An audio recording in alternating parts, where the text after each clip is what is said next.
اعوذ باللہ من الشیطان الرجیم بسم اللہ الرحمن الرحیم وآتوا النساء صدقاتہن نحلا، اور عورتوں کو ان کے مہر خوش دلی کے ساتھ دیا کرو، مجھ کو تاوان سمجھ کے نہ دیا کرو۔ یہ صدقات جو ہے صداق کی جمع ہے، اور صدقے کی جمع ہے صداقات، دال پر زبر ہو تو صدقے کی جمع، اور دال پر پیش ہے صدقات تو یہ صداق کی جمع ہے۔ فَإِن تِبْنَ لَكُمْ عَنْ شَيْءٍ مِّنْهُ نَفْسًا، پھر اگر وہ خود اپنی مرضی سے، اپنی رضامندی سے اس میں سے کوئی چیز تمہیں دے دیں، تم نے مہر جو انہیں دیا تھا وہ تم نے ادا کر دیا، اب وہ تمہیں کوئی ہبہ کر رہی ہیں، تمہیں اس میں سے کوئی چیز جو ہے ہدیہ کر رہی ہیں، تحفہ دے رہی ہیں، تو کوئی حرج نہیں۔ فَكُلُوهُ هَنِيًّا مَرِيًّا، تو تم اسے استعمال میں لاؤ، کھاؤ لچتا پچتا، اس میں کوئی حرج نہیں ہے، لیکن یہ ہے کہ وہ ہو ان کی مرضی سے، زبردستی نہیں، جبر کر کے نہ لے لیا جائے۔ فَإِن تِبْنَ لَكُمْ عَنْ شَيْءٍ مِّنْهُ نَفْسًا، بالکل اپنی مرضی سے۔ وَلَا تُؤْتُوا السُّفَهَاءَ أَمْوَالَكُمُ الَّتِي جَعَلَ اللَّهُ لَكُمْ قِيَامًا وَارْزُقُوهُمْ فِيهَا وَاكْسُوهُمْ وَقُولُوا لَهُمْ قَوْلًا مَّعْرُوفًا۔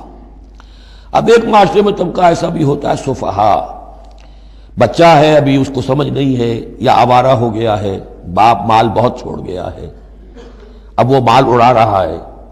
تو یہاں پہ تصور دیا گیا کہ اس میں معاشرتی سطح پر روک تھام ہونی چاہیے، یہ نہیں کہ میرا مال ہے میں جیسے خرچ کروں۔ تو اموالکم کہا گیا، یہ اصل میں ایک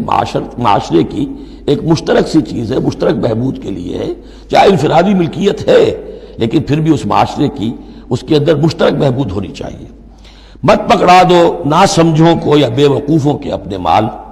جن کو اللہ تعالیٰ نے تمہارے لیے دنیا کے گزران کا ذریعہ بنایا ہے۔ وَارْزُقُوهُمْ فِيهَا، ہاں انہیں رزق دیتے رہو اس میں سے، وَاكْسُوهُمْ کھلاتے رہو پلاتے رہو، وَقُولُوا لَهُمْ قَوْلًا مَّعْرُوفًا، اور ان سے بات کیا کرو البتہ نرم اچھے انداز میں۔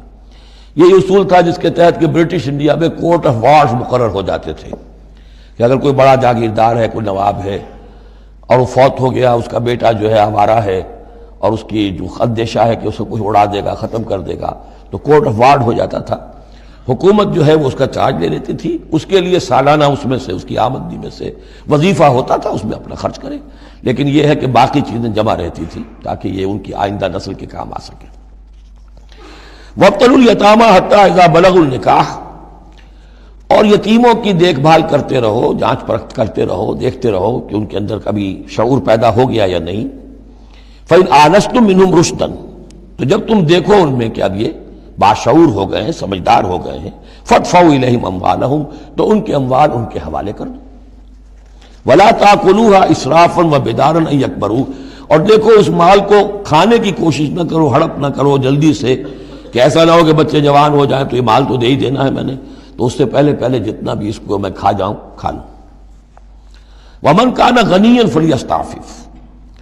اگر کوئی جو ولی ہے یتیم کا وہ غنی ہے، اللہ نے اسے خود دے رکھا ہے، کشائش ہے اس کے پاس، تو پھر اسے یتیم کے مال میں سے کچھ بھی لینے کا حق نہیں ہے، پھر اسے یتیم کے مال سے بچتے رہنا چاہیے۔ وَمَنْ كَانَ فَقِيرًا، اور اگر کوئی خود تنگ دست ہے، محتاج ہے، اب ظاہر بات ہے وہ یتیم کی کوئی نگہداشت بھی کر رہا ہے، اس کا کچھ وقت بھی اس پہ صرف ہو رہا ہے، تو فَلْيَأْكُلْ بِالْمَعْرُوفِ، تو معروف طریقے سے بھلے انداز میں، جو کہ معقول انداز ہو، اس میں سے اگر وہ یتیم کے مال میں سے کچھ کھا بھی لے تو کوئی حرج نہیں ہے۔ اسلام کی تعلیم بڑی فطری ہے، اس کے اندر وہ بندشیں نہیں ہیں کہ جو ان نیچرل ہوں، جن پر عمل کرنا ناممکن ہو جائے۔ فَإِذَا دَفَعْتُمْ إِلَيْهِمْ أَمْوَالَهُمْ، اور جب تم ان کے مال ان کے حوالے کر دو، فَأَشْهِدُوا عَلَيْهِمْ، تو گواہ بنا لو کہ یہ چیزیں تھیں جو آج کی تاریخ میں میری تحویل میں تھی، آج تک میں نے ان کے حوالے کر دی۔ وَكَفَىٰ بِاللَّهِ حَسِيبًا، باقی اللہ تعالیٰ کافی ہے حساب لینے کے لیے، یہ دنیا کا معاملہ ہے، اس کے لیے لکھت پڑھت شہادت، باقی اصل حساب تو تمہیں اللہ کے ہاں جا کے دینا ہے۔ لِلرِّجَالِ نَصِيبٌ مِّمَّا تَرَكَ الْوَالِدَانِ وَالْأَقْرَبُونَ، مردوں کے لیے بھی حصہ ہے اس میں سے کہ جو ترکہ چھوڑا ہو، جو وراثت چھوڑی ہو والدین نے اور رشتہ داروں نے۔ وَلِلنِّسَاءِ نَصِيبٌ مِّمَّا تَرَكَ الْوَالِدَانِ وَالْأَقْرَبُونَ، اور عورتوں کا بھی حصہ ہے اس میں سے جو والدین کی وراثت ہے، جو انہوں نے ترک کیا ہے، ان کا ترکہ ہے، اور رشتہ داروں کا۔ یہاں پہلی مرتبہ اب عورت کو وراثت کا حق دیا جا رہا ہے، ورنہ عرب کے معاشرے میں عورت کا کوئی حق وراثت نہیں تھا۔ یہاں پہ فرمایا گیا کہ مما قل منہ او کثر، چاہے وہ وراثت تھوڑی ہو چاہے زیادہ ہو، قانون جو ہے اللہ کا اس کو اس کے اوپر پورے طور سے نافذ ہونا چاہیے، نصیبا مفروضہ، اور یہ حصہ ہے اللہ کی طرف سے فرض کیا گیا۔ اب میں آپ کو نوٹ کراؤں گا کتنی مرتبہ یہ تاکید ہو رہی ہے اس قانون وراثت کی، اور آپ اگر ساتھ ہی دیکھتے رہیں کہ کتنی دھجیاں اس کی بکھرتی ہیں ہمارے معاشرے کے اندر، کوئی ان کا لحاظ نہیں۔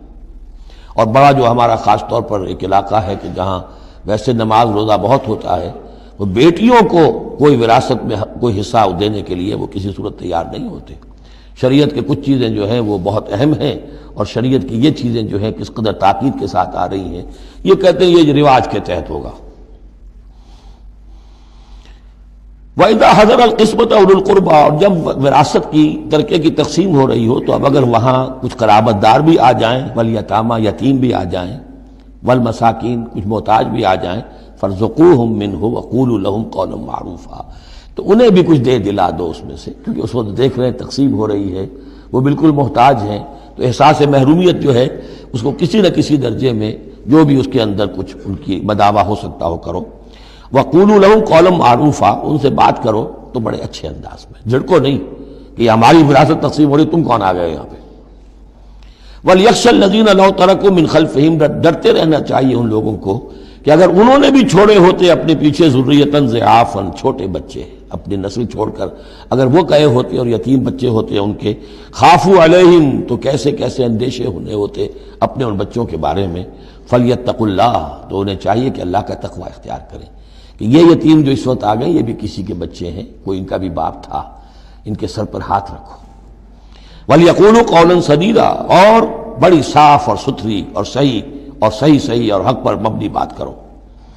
ان الذین یاکلون اموال الیتامی ظلما، یقیناً وہ لوگ کہ جو یتیموں کا مال ہڑپ کرتے ہیں ناحق، انما یاکلون فی بطونہم نارا، وہ اپنے پیٹوں میں بھر رہے ہیں آگ، وسیصلون سعیرا، اندر کی آگ تو اپنے پیٹوں میں ڈال رہے ہیں اور سموچے وہ خود آگ میں ڈال دیے جائیں گے۔ تو گویا کہ ایک آگ ان کے اندر ہوگی اور ایک جہنم کی آگ ان کے باہر ہوگی۔ صدق اللہ العظیم۔